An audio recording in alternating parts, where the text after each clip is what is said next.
오늘 본문의 말씀은 에스겔서 48장 중에 제일 마지막 장 48장에 있고, 또한 48장 중에서도 제일 마지막 단락 끝에 있습니다. 근데 오늘 에스겔의 마지막 장인데 이 마지막이 여호와 샴마로 마치고 있습니다. 에스겔서는 시작이 깨어짐으로 시작이 돼요. 그래서 회복으로 끝나고, 포로로 시작되어서 구원으로 끝나고, 또한 절망으로 시작해서 희망으로 끝나고, 또한 어둠으로 시작해서 광명으로 종결되는 이 말씀이 바로 에스겔서라 할 수 있겠습니다. 오늘 우리 성도들의 삶에도 시작은 어렵고, 시작은 힘들고, 시작은 참 어둡고 캄캄해도 오늘 마지막이 에스겔서의 마지막처럼 이렇게 놀라운 은혜와 축복, 은총으로 마치는 우리 성도들의 삶이 되시기를 주의 이름으로 축복합니다. 그런데 오늘 에스겔서의 이런 놀라운 시작은 어렵고, 시작은 어두웠고, 시작은 힘들었으나 마지막에 이렇게 놀라운 은혜로 맞추어지게 됐는데, 오늘 에스겔서에서 말하고자 하는 건 그러면 과연 누가 이런 일을 행하셨느냐? 그건 바로 하나님이시다 라는 얘기를 오늘 하고 있습니다. 오늘 그 하나님을 발견하는 귀한 시간이 되기를 바랍니다. 또한 그 하나님이 함께하는 계시였기 때문인데, 근데 그 하나님이 어떻게 해서 이런 은총을 주셨느냐? 이런 은총의 핵심이 바로 어디 있느냐 하면 하나님이 그들과 함께하심, 함께 하셨다는 데 있다는 거예요.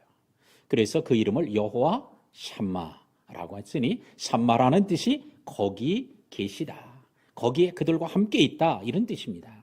그러므로 오늘 함께하는 날 마지막 네 번째 주일에 여호와 샴마라고 하는 이런 제목으로 하나님이 함께하시는 은총이 우리 모든 성도들에게 임하기를 주의 이름으로 축원합니다. 에스겔서를 기록한 에스겔은 바벨론의 제2차 침략 때에 2차 침략으로 인하여 그들이 바벨론이 예루살렘을 이기고 유다를 이기고 포로로 끌고 가는 2차 포로 때에 여호야긴 왕이라는 왕과 함께 끌려갑니다. 그의 나이는 당시 25살이었습니다. 이렇게 25살 참 젊은 꽃다운 나이에, 한참 꿈을 펼칠 나이에 오늘 포로로 끌려가는 이런 비운을 겪게 되었습니다. 그리고는 그가 바벨론에 끌려가서 그발강이라고 하는 강가에서 기도하던 중에 하나님이 그에게 환상을 보여주어요. 환상을 보여주셨는데 그 환상 속에 하나님이 성전에서 떠나가시는 모습을 그가 환상을 통해 보았습니다. 하나님이 성전에 머무셨던 하나님이 성전에서 나오시는 거예요. 문지방에서, 성전 문지방에서 머뭇거리시고 있어요. 그러다가 주님께서는 다시 또 나와서 성전 문지방에 또 나와서 예루살렘 성 동쪽 문 밖에 서서 또 주저하고 계세요. 그러다가 또 성전 동쪽 문 밖에 서 계시던 주님이 기드론 계곡을 거쳐서 감람산 동쪽 산 위로 올라가셔서 거기서 머무시고 있어요. 그러시다가 주님이 떠나가시는 모습을 오늘 이 에스겔이 보았습니다. 주님께서 성전에 머무실 수가 없어서 성전에서 나오셨어요. 그래도 미련이 많으셔서 바로 떠나질 못하고 주저 하시다가 성전 성 동쪽 문에 밖에 나오셔서 거기서도 주님이 머뭇거리시고 떠나질 못하고 계시다가 다시 또 감람산 꼭대기에 가셔서 머뭇거리시다가 떠나가시는 이런 모습을 에스겔이 환상 중에 보았습니다. 왜 하나님께서 예루살렘의 성전을 떠나셨을까? 오늘 에스겔은 성전 밖에서의 이스라엘 백성들의 모습을 보면 그들은 곳곳에서 우상을 숭배합니다. 높은 산에 단을 쌓고 제단을 쌓고 거기서 우상을 섬기고, 큰 상수리 나무가 있으면 나무 아래에서 제단을 쌓고 섬기고, 언덕 위가 있으면 언덕 위에다가, 큰 바위가 있으면 바위에다가 곳곳에 제단을 쌓고 우상을 섬기고 있어요. 오늘 이와 같은 모습은 하나님은 성전에 계시지만 성전 밖에는 하나님의 손길이 미치지 못한다고 하는 이런 성전, 그릇된 성전 신앙을 가지고 있었기 때문이에요. 그래서 그들은 성전에 와서는 제사하고 성전 밖에 나가서는 우상을 숭배하는 이런 일을 행하고 있었습니다.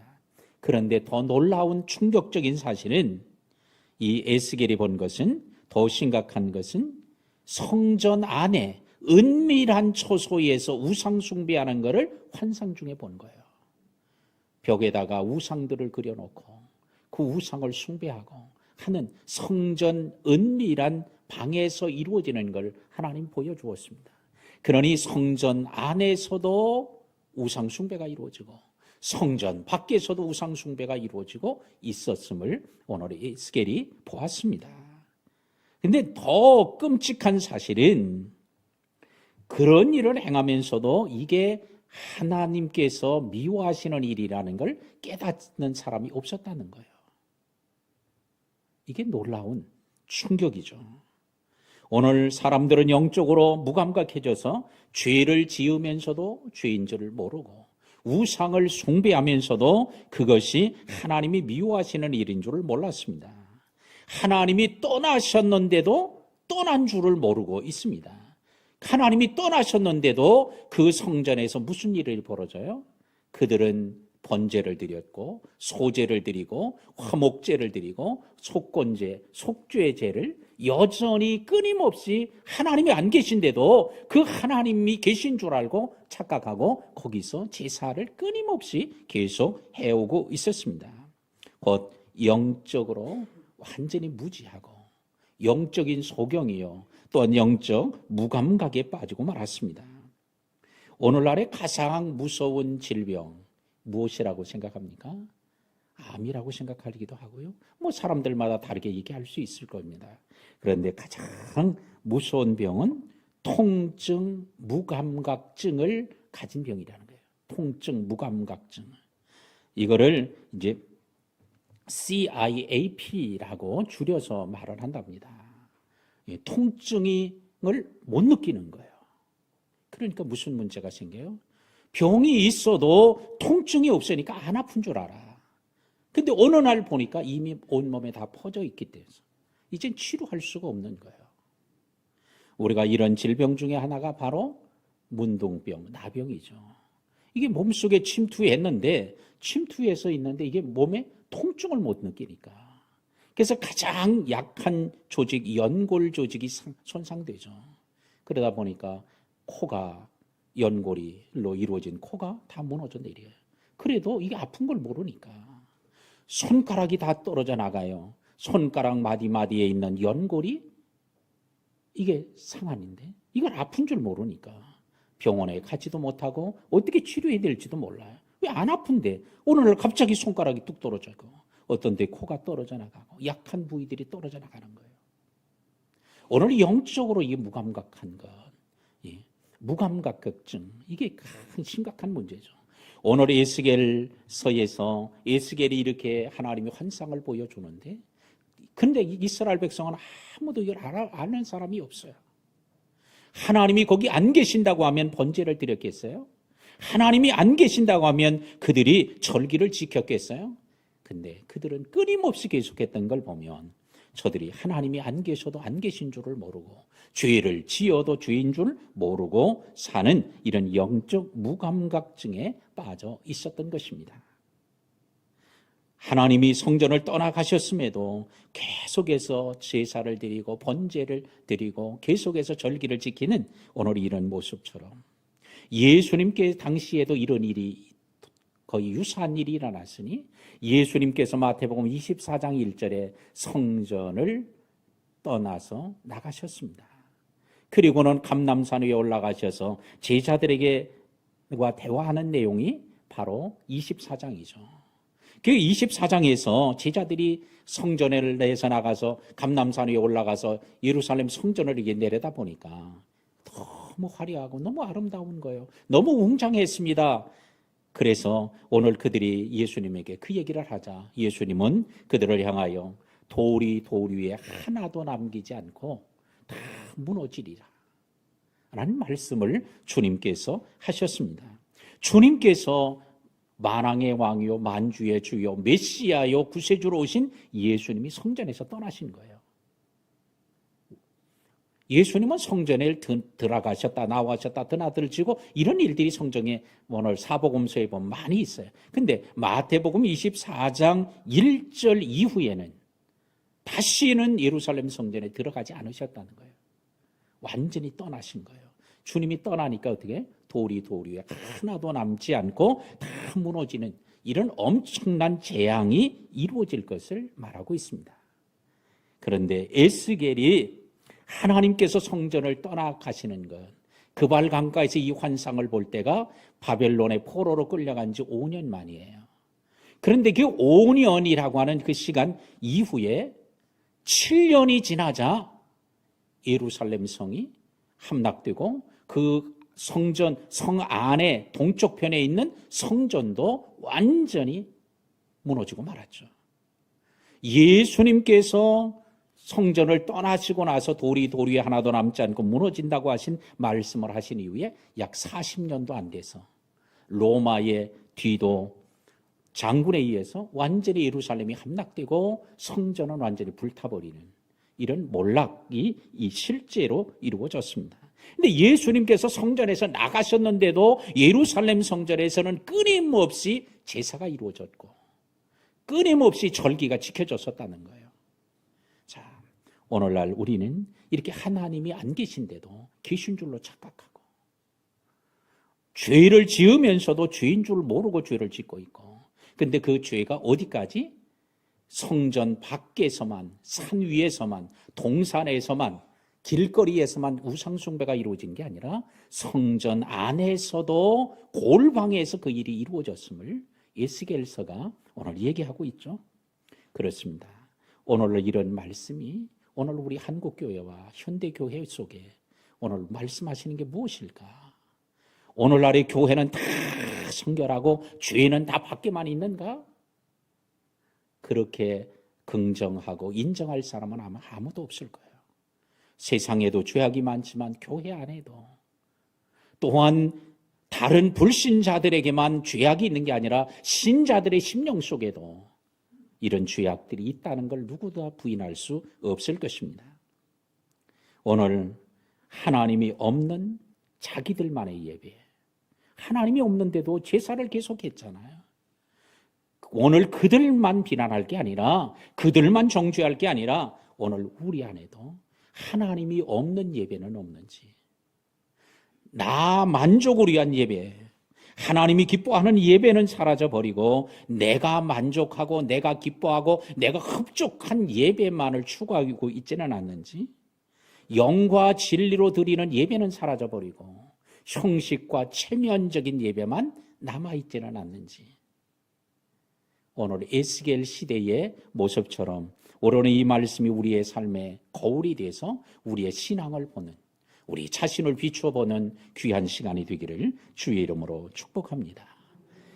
이러니 영적 무감각증에 빠져있고 영적인 소경이요, 영적으로 하나님의 말씀을 해도 들려지지 않으니 경건의 모습은 있으나 경건의 능력을 사라진 삶을 살 수밖에 없고, 입술로는 주여 주여 하지만 실상은 하나님 말씀대로 뜻대로 행하지 않고, 살았다는 이름은 가졌으나 실제로는 죽은 송장과 같은 삶을 사는, 오늘 이런 모습이 아닌지 우리 자신을 살피는 오늘 시간이 되어야 하겠습니다. 그 에스겔 시대에는 오늘 사회적으로는요, 완전히 이스라엘 땅은 파멸되고, 오늘 그들은 전부 대부분의 많은 사람들은 포로로 바벨론에 끌려가고, 주권도 잃어버리고 자유도 잃어버리고 소망도 잃어버리고 성전도 잃어버리고 하나님도 잃어버린 이런 때가 되어졌었습니다. 그럴 때에 에스겔서의 마지막에서 주님께서 30절에 이렇게 말하죠. 그 성읍의 출입구는 이러하니라, 성읍에 대한 말씀을 하고 있습니다. 오늘 에스겔서 40장부터 48장까지는 바로 하나님께서 세우실 새 예루살렘의 모습을 보여줌으로 마치고 있죠. 그 중에서도 제일 마지막에 대한 말씀인데 새 예루살렘 성을 하나님이 세우시는데 에스겔에게 보여준 환상 중에 보여주면 세우시는데 그중에 오늘 그 성읍의 출입구는 이러하니라. 북쪽의 너비가 4,500척이라. 북쪽의 너비가 한 변의 길이가 4,500척. 그러니까 네 변이 다 4,500척이요. 그래서 그 둘레를 합치면 18,000척이었더라. 그래요. 그러니까 네모 반듯한 예루살렘 성을 하나님께서 보여주셨고, 그리고는 북쪽에 성읍의 북쪽에 문이 3개가 있고, 동쪽에 3개가 있고, 남쪽에 3개 있고, 또 서쪽에 3개, 12개의 문이 있다고 오늘 말하고 있습니다. 자, 하나님이 에스겔에게 보여준 성읍에 들어가는 문이 12개였습니다. 사방에 다 있어요. 동서남북 사방으로 문이 다 있어요. 오늘 이처럼 동서남북 문이 다 있다고 하는 것은 어느 방향에서든지 누구든지 오늘 그 성에 들어갈 수 있음을 오늘 말하고 있습니다. 아무리 아름답고 훌륭한 웅장한 성을 지었어도 문이 없으면 이건 무용지물이요. 어떻게 들어가겠습니까? 뭐 날라서 들어가요? 뭐 점프를 해서 들어가요? 그럴 수 없죠.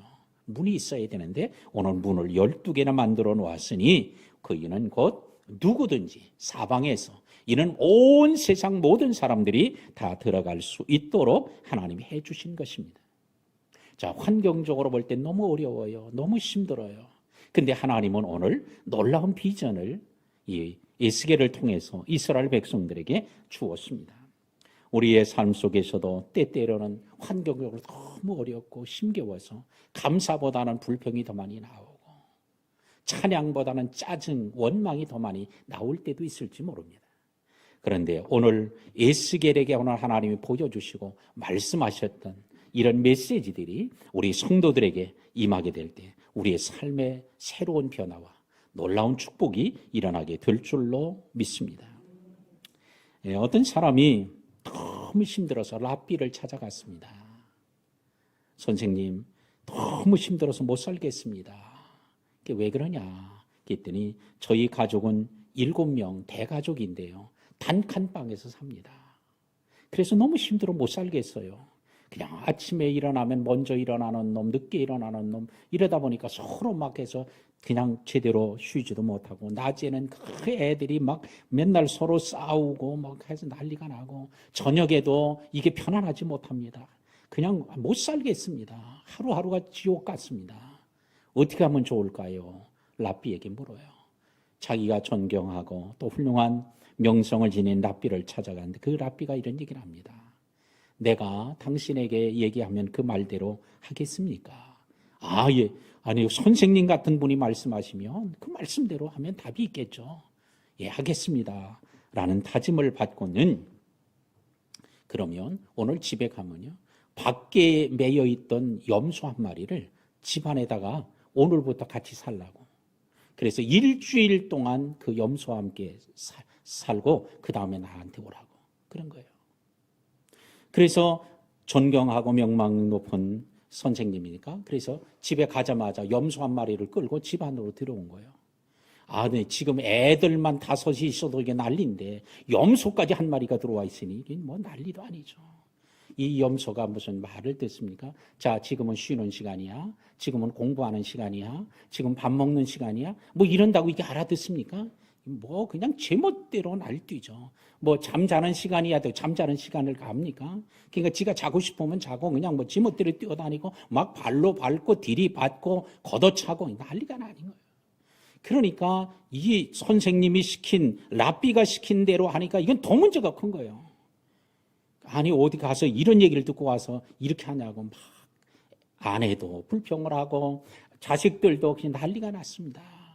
근데 일주일 동안 하고 오라고 그랬으니까 일주일 동안 우리 버텨보자. 하루 지났습니다. 근데 그 다음날 더 힘들어요. 또 하루 지나고 또 하루하루가 지옥 같은 삶을 살아갑니다. 일주일이 지난 거예요. 이제는 도무지 더 버틸 수가 없어요. 그래서 선생님 찾아갔어요. 선생님이 시킨 대로 일주일 동안 지냈지만 이제는 더 못 버팁니다. 이제 한계에 왔습니다. 어떻게 해야 되느냐고 그러자 그 랍비가 얘기합니다. 그러면 집에 가자마자 그 집안에 있던 염소를 다시 끌고 바깥으로 내다 놓으라고 그랬어요. 그랬더니 그 선생님 말을 따라서 집안에 있던 방 안에 있던 염소를 끌고 바깥으로 내보냈어요. 그랬더니 아내도 이제는 살만하다고, 애들도 이제는 뭐 살만하다고, 이렇게 행복한 데가 어디 있냐고 그냥 막 그러는 거예요. 완전히 달라진. 자, 우리는 오늘 우리가 힘들고 어렵고 못 살고 죽을 것 같다고 해도 오늘 이 염소 한 마리를 여러분 집에 하나씩 보내면 어떻게 될까요? 근데 하나님께서는 오늘 이스라엘 백성들에게 바벨론이라는 염소를 보내가지고 오늘 이스라엘 백성들을 깨우쳐 주는 거예요. 오늘 혹시 여러분의 가정에 이런 염소들이 한 마리만 있으면 좋은데 2마리, 3마리씩 들어와 있는 건 없나요? 근데 그 염소만 내보내면 생활의 변화는 아무것이 없어도, 단칸방에서 갑자기 2칸, 3칸씩 되는 방이 없어도 완전히 삶이 달라지지 않을까요? 오늘 하나님이 역사하시면, 하나님이 은혜 주시면 우리의 삶도 변화되고, 오늘도 우리의 마음속에 오늘 감사함이 없었던 삶이 변하여 그 염소만 끌어내서 밖으로 나갔는데 이젠 살만하고 행복하고 감사가 나오고 찬송이 나오고 할렐루야. 오늘 이 시간에 이런 염소들이 다 이 시간에 떠나가고 오늘 하나님의 영이 우리의 가정에, 심령에, 교회 안에, 목장에, 여러분의 일터와 직장에 오늘 임하는 이런 은혜가 있기를 주의 이름으로 축복합니다. 12문이 오늘 사방으로 있게 됐는데 각 동서남북에 3개씩 12개의 문이 있었던 것처럼 그 문을 통하지 않고는 결코 성읍에 들어갈 수 있는 사람이 없는 것처럼 주님께서는 하나님의 나라에 들어가는 문은 오직 하나, 내가 문이다. 나를 통하지 않고는 아무도 아버지께 갈 수 없다. 예수님만이 문이 되심을 믿고 따르는 우리 성도들이 되어야 할 줄로 믿습니다. 35절에 그 성읍의 이름은 여호와 삼마라 하리라. 그 후부터 여호와 삼마라고 그 성의 이름을 불렀어요. 예루살렘이라고 부르리라, 새 예루살렘이라 하리라 이렇게 하지도 않았어요. 여호와 삼마라고 이름을 불렀어요. 왜 그래요? 여호와 삼마 이름 그 말 그대로 하나님이 거기 계시다, 하나님이 그들과 함께 있다, 이런 뜻으로 여호와 삼마라고. 왜? 하나님께서 그곳에 다시 들어오셨기 때문에 그래요. 하나님이 떠나셨던 하나님이 다시 들어오시는데 에스겔 43장 4절 5절을 우리 한번 보면요. 자, 우리 같이 한번 읽어볼까요? 여호와의 영광이 동문을 통하여 성전으로 들어가고, 하나님 떠나셨던 하나님이 이제 동문을 통해서 들어가셨어요. 하나님이 다시 오신 거예요. 그 다음에 5절에 영이 나를 들어 데리고 안뜰에 들어가시기로 내가 보니 여호와의 영광이 성전에 가득하더라. 성전 안뜰로 인도를 받았는데 에스겔이 보니까 여호와의 영광이 성전에 가득하더라. 이건 뭐예요? 하나님이 그곳에 계신 거예요. 오늘 그가 보게 되었습니다.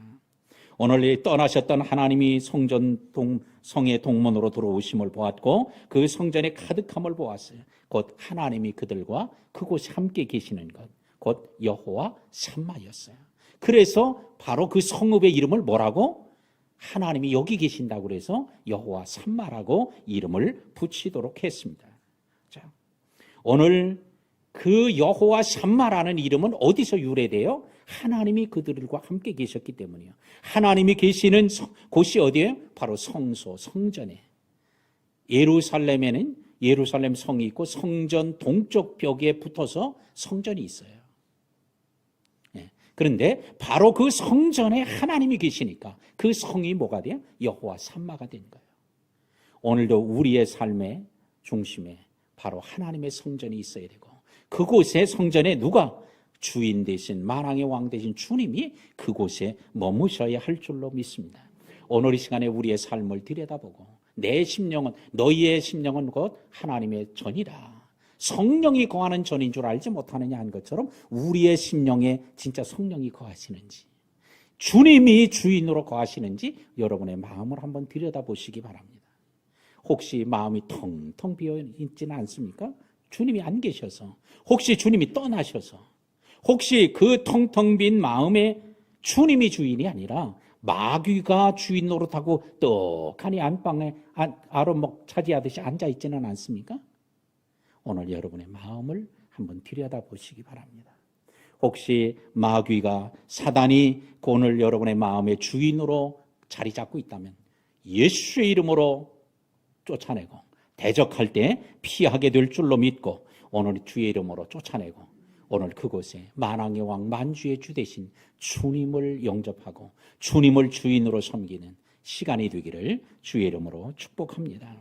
그래서 오늘 삶의 중심에 성전이 있어야 되고 성전의 중심에 하나님이 계셔야 된다는 사실을 말하면서 그럴 때 여호와 샴마 바로 회복의 은총이 놀라운 축복이 나타나는 것을 하나님이 에스겔에게 환상을 통해 보여주셨습니다.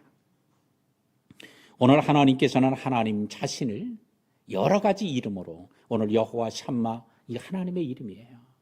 하나님의 이름을 그 성에다 붙여주었어요. 근데 하나님의 이름을 종종 아브라함에게는 여호와 이레라고 가르쳐주기도 하고요.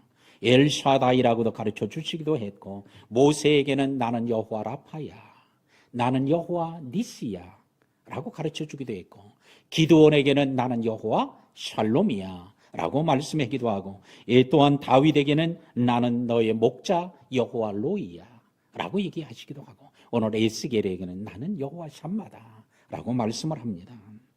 이제 말씀을 맺겠습니다. 오늘 예레미야의 말씀을 우리 함께 좀 보도록 하죠. 예레미야 29장 11절에 한번 같이 한번 읽습니다. 여호와의 말씀이니라 너희를 향한 나의 생각을 내가 아나니 평안이요 재앙이 아니니라 너희에게 미래와 희망을 주는 것이니라. 하나님이 예레미야에게 얘기하시는 거예요. 내가 너희를 향한 내 생각은 어떤 거냐? 평안함을 주는 거야. 재앙이 아니야. 너희들에게 주는 미래와 희망을 주는 게 이게 내 생각이고 내 계획이야. 그들은 나라가 망하고 성전이 파괴되자 이제 하나님이 우리를 버렸나 보다. 하나님은 우리를 사랑하지 않고 우리에게 평안을 주지 않고 이런 전쟁을 주고 황폐함을 가져다 주고 하나님은 그러시는 것 같아. 근데 하나님이 예레미야를 통해 얘기하는 거예요. 너희를 향한 나의 생각은 여기서 너희는 이스라엘 백성들이죠. 여기서 너희는 이스라엘 백성들뿐만 아니라 누구예요? 예, 바로 저와 여러분이에요. 오늘 여러분들을 향한 주님의 생각은 뭐예요? 재앙이 아니라는 거예요. 평안이고 미래와 희망을 주는 것이라고. 오늘 비전을 주는 거예요. 꿈을 주고 있습니다. 하나님은 날 미워하는 것 같아. 날 사랑하지 않는 것 같아가 아니라 하나님은 나를 사랑하고 있고 평안을 주려고 하시고 있다는 거예요. 근데 놀라운 사실은 이와 같은 고난이 이스라엘 백성들로 하여금 우상을 다 던져버리고 하나님을 섬기는 기회가 됐고 성전에 하나님이 왕 되신 하나님을 섬기는 곳으로 삼게 되었고 오직 하나님 중심으로 돌아가는 기회가 됐다는 거예요. 영성이 회복되고 믿음도 회복되고 신앙이 회복되는 기회가 되어졌습니다. 어떤 분이 글을 썼는데 이런 글을 썼어요. 미국에 이민 가는 사는 분들이 공항에 누가 나오느냐에 따라서 그들의 삶이 달라진다는 거예요. 공항에 마중 나온 사람이 세탁소를 하는 사람이 마중 나오면 대부분 세탁소 가서 일한대요. 공항에 마중 나오는 사람이 마트에서 일하는 사람이면 대부분 또 마트에 가서 일을 한대요. 공항에 나오는 사람이 또 이제 식당을 하는 사람이면 대부분 식당에 가서 일을 하고 그게 직업이 된다는 거예요. 누구를 먼저 만나느냐. 이게 그 사람의 생애가 달라지고 인생이 직업이 달라지기도 한다는 거예요. 오늘 우리가 누구를 먼저 만나야 되느냐. 오늘 주일에 주님을 먼저 만나는 진리를 만나는 생명을 만나는 오늘 여호와 샴마 되시는 오늘 주님을 만나는 우리 성도들이 되어서 우리의 삶이 한 주간만 달라지는 게 아니라 우리의 일생이 남은 여생이 달라지는 이런 은혜가 있기를 주의 이름으로 축복합니다.